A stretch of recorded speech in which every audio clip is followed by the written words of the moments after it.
South में कोई रामायण चलती है तो कंबन रामायण चलती है, उसमें उन्होंने बड़ी विचित्र कथा लिखी। बोले राम जी को जब लंका जाना था, सेतु बनाया, रामेश्वर भगवान की पूजा करनी थी, और पूजा में अगर आप विवाहित हैं तो ये धर्म कहता है कि आपकी पत्नी या पत्नी है तो उसका पति साथ में हवन में पूजा में बैठना चाहिए। अब राम जी को हवन करना, पत्नी कहाँ है, माता जानकी कहाँ है, लंका में।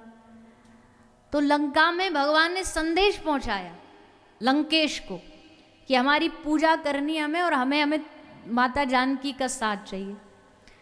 तो लंकेश खुद माता जानकी को लेकर के राम जी के पास आए, और लेकर के नहीं आया, बोला खुद उसका यजमान पंडित बना, क्योंकि कर्मकांड जानता था रावण। तो वो पंडित बना और राम जी और माता जानकी यजमान बने, और दोनों ने बैठ करके वहां पूजा रावण ने कराई। और जब पूजा पूरी हो गई तो रावण ने पूछा क्या संकल्प है आपका, बोला हमारे शत्रु की हार हो जाए। और रावण ने पूरी प्रक्रिया करी भी। अब वो अलग बात है कि वो रामायण अब सब जगह हम वो नहीं मानते, जो गोस्वामी जी या वाल्मीकि ऋषि जी ने लिखी वही मान। एक रामायण हनुमान जी ने लिखी है, तुलसीदास जी के चरित्र में आता, हनुमान जी ने लिखा हनुमान नाटकम। भक्तमाल में बाबा हनुमान के कथा में आता है कि उन्होंने लिखा हनुमान नाटकम।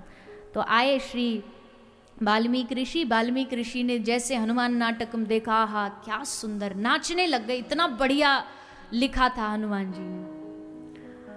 हनुमान जी बड़े खुश हो गए। हनुमान जी ने कहा मांगो हमसे, आपकी हमारी लेखनी पे आप इतने खुश हो, मांगो आपको क्या चाहिए। पर अब भाई क्या करें, ईर्ष्या बड़ी बुरी चीज होती है।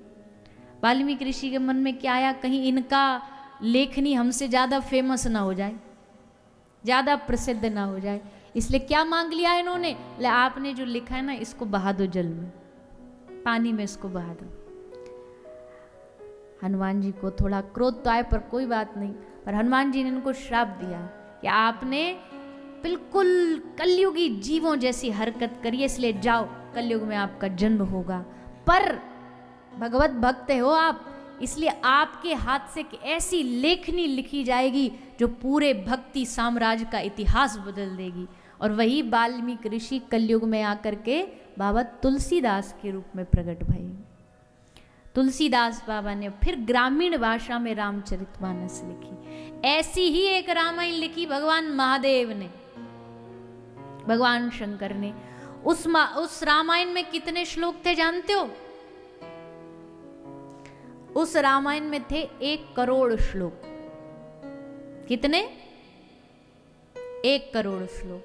फिर गई कहां, बोले सुनो, कथा यूं आती है कि कुछ देवता, कुछ दानव और कुछ मनुष्य मिलके भगवान महादेव के शरण में पहुंच गए। जाके महादेव जी का, महादेव जी हमने सुना आपने अभी अभी नई नई रामायण लिखी है। बोले हाँ लिखी है। देवता बोले आपको क्या जरूरत है, आप तो महादेव हो, आपको रामायण की क्या जरूरत है। एक काम करो, इसके 3 भाग कर दो, कुछ मानव, कुछ देवता और कुछ दैत्य राक्षस, इन तीनों में 3 भाग करके बांट दो। तो शंकर भगवान ने कहा ठीक है, सही बात है, हमें कोई आवश्यकता भी नहीं। तो 1 करोड़ में से उन्होंने 33 लाख तीनों में बांट दी। तो कितने बचे? मैथमेटिक्स वाले कौन बैठे हैं यहाँ? हाँ, 1 लाख श्लोक बचे। अब फिर से मानव बोले अरे प्रभु आप इसको भी रख के क्या करोगे, ये भी बांट दो। भगवान ने कहा लो ये भी ले लो। तो 1 लाख में से 33 हजार श्लोक तीनों में बांट दिए। अब कितने बचे? 1000 श्लोक बचे। उसमें से फिर से दैत्य बोले अरे आप तो महादेव, आपको क्या जरूरत है, ये भी बांट दो। तो 1000 में से 3300 श्लोक बांट दिए। अब कितने बचे बोलो?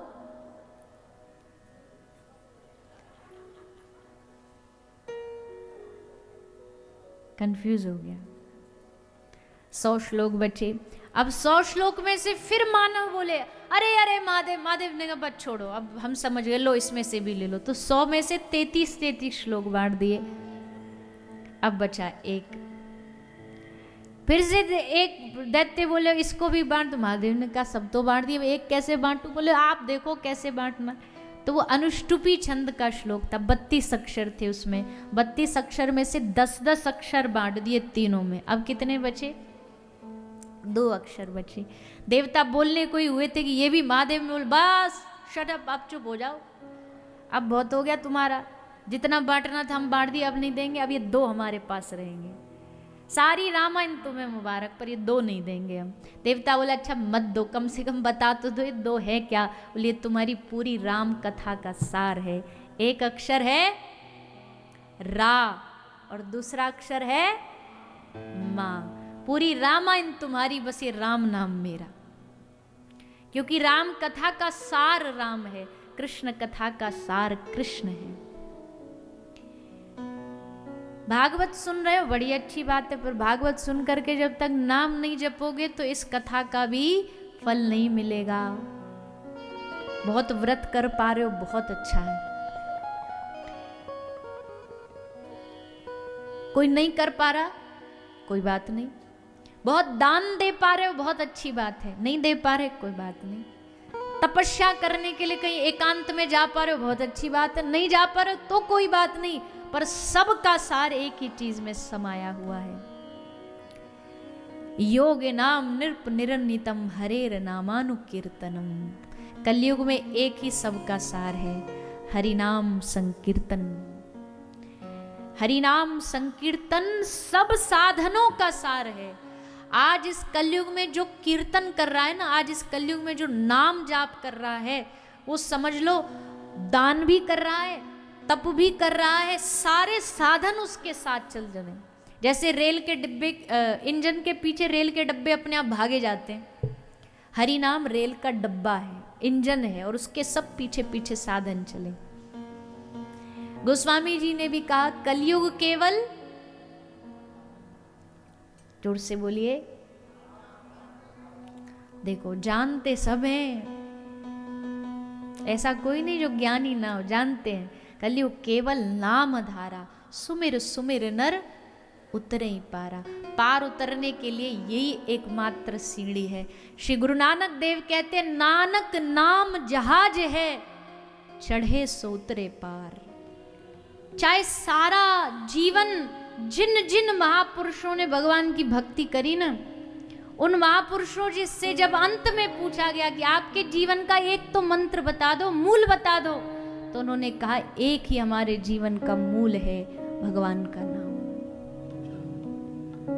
सबका मूल। अच्छा, एक कथा सुनो, बहुत कम लोग जानते इस कथा को, पर